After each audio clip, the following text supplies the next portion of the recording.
तैयबा और ऐमन की खुलती हुई दोस्ती। हलचल से भरे शहर लाहौर में, जहां मुतहर्रिक सड़कें जिंदगी की आवाज़ों से गूंजती थीं और हवा में सिलीदार स्ट्रीट फूड की खुशबू से ममूर थी, एक रोशन और पुरजोश लड़की रहती थी जिसका नाम तैयबा था। अपने मेहरबान दिल और मुताद्दी मुस्कुराहट के लिए जाना जाता है। वो हमेशा दूसरों की मदद करने और अपने ख्वाबों को पूरा करने के लिए बेचैन रहती थी। इसकी सुबकदोश होने वाली फितरत और उसके बहुत से जानने वालों के बावजूद तैयबा ने अक्सर अपनी ज़िंदगी में एक खला महसूस किया कि एक सच्चे दोस्त की ख्वाहिश जो उसे गहराई से समझ सके और उसकी उमंगों और चैलेंजों में शरीक हो। तैयबा ने लाहौर के नामवर ग्रामर स्कूल में तालीम हासिल की, जहां उसने अपनी पढ़ाई, ख़ास तौर पर अदब और तख्लीकी तहरीर में शानदार कारकर्दगी का मुज़ाहिरा किया। इसके असातिज़ा ने इसकी काबिलियत और तख्लीकी सलाहियतों की तारीफ़ की और उसके हम जमातों ने इसकी लगन और ज़हानत की तारीफ़ की। ताहम तैयबा को अक्सर ऐसा महसूस होता था कि वो किसी ऐसे दोस्त के साथ हकीकी ताल्लुक़ हो रही है जो कहानी सुनाने और फ़नून लतीफ़ा के लिए अपने शौक़ का इश्तिराक कर सके। एक धूप वाली दोपहर, जब वो स्कूल के सहन में बैठी अपना पसंदीदा नावल पढ़ रही थी, तैयबा ने देखा कि एक नई लड़की पीपल के एक बड़े दरख्त के नीचे अकेली बैठी है। लड़की गहरी तवज्जो के साथ एक नोटबुक में खाका बनाते हुए सोचों में गुम दिखाई दे रही थी। तैयबा ने लड़की की फ़नी सलाहियतों और तन्हाई के अंदाज से मुतासिर रहकर दोस्ताना मुस्कुराहट के साथ इसके पास जाने का फैसला किया। हेलो, मैं तैयबा हूँ, उसने लड़की के करीब आते ही गर्मजोशी से कहा। मैं आपकी ड्राइंग को देखकर मदद नहीं कर सका। ये वाकई मुतासिर कुन है। अगर मैं एक नज़र डालूं तो क्या आपको बुरा लगेगा? लड़की ने चौंक कर ऊपर देखा, लेकिन इसका इजहार जल्द ही शर्मीली मुस्कुराहट में बदल गया। हेलो, इसने नरमी से जवाब दिया। मैं ऐमन हूँ। शुक्रिया, मुझे ड्राइंग पसंद है। ये मेरी अपनी दुनिया में फरार होने का तरीका है। तैयबा ऐमन के पास बैठी इसका काम देखने के लिए बेचैन थी। खाका एक खूबसूरती से तफसीली ज़मीन की तज़ीन का था, जिसमें खुलते फूलों और बुलंदो बाला दरख्तों से भरा हुआ एक पुरसुकून बाग दिखाया गया था। तैयबा ऐमन के फ़न पारे में नुमायां महारत और तख़य्युल से सेहरज़दा थी। ये कमाल है ऐमन, तुम में मनाजिर को जिंदा करने का इतना हुनर है, तैयबा ने तारीफ की। मुझे कहानियाँ लिखना पसंद है और मुझे लगता है कि आपका फ़न और मेरी तहरीर एक बेहतरीन टीम बना सकती है। ऐमन की आंखें दिलचस्पी से चमक उठी। वाकई, मैं कभी कभी आपकी कहानियाँ देखना पसंद करूँगा। शायद हम मिलकर किसी चीज़ पर ताउन कर सकें।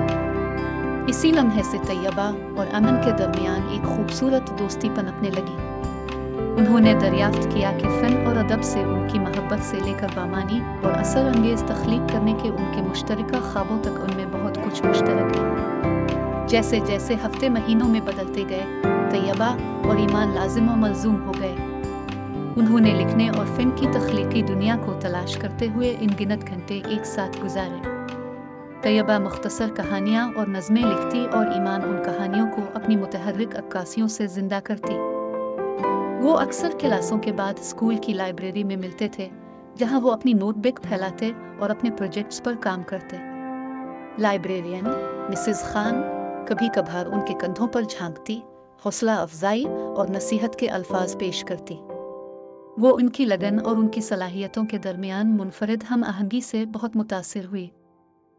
तैयबा ने अपने फ़िल्म से जज्बात और मनाजिर को कैद करने की ईमान की सलाहियत की तारीफ़ की, जबकि ऐमन ने तैयबा के अल्फाज को दिलकश बयानिए में बनाने की महारत को सराहा।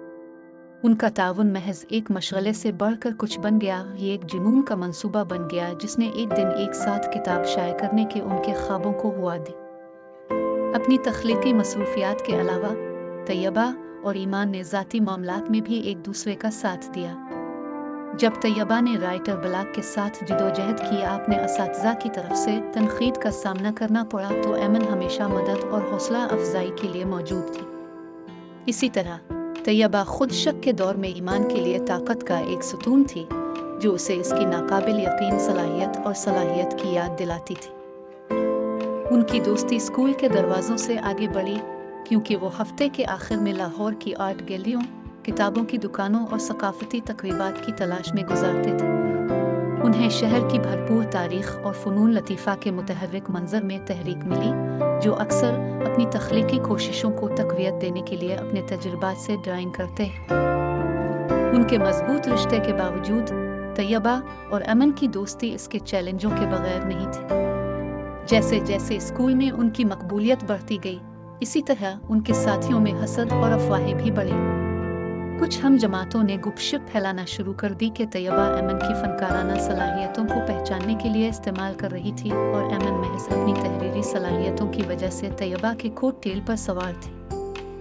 افواہوں نے دونوں لڑکیوں کو گہرا نقصان پہنچایا، ان کے ذہنوں میں شک کے بیج بوئے۔ اگرچہ انہوں نے سرگوشیوں کو نظر انداز کرنے کی کوشش کی، لیکن افواہوں کے دباؤ سے ان کی دوستی میں تناؤ آنے لگا۔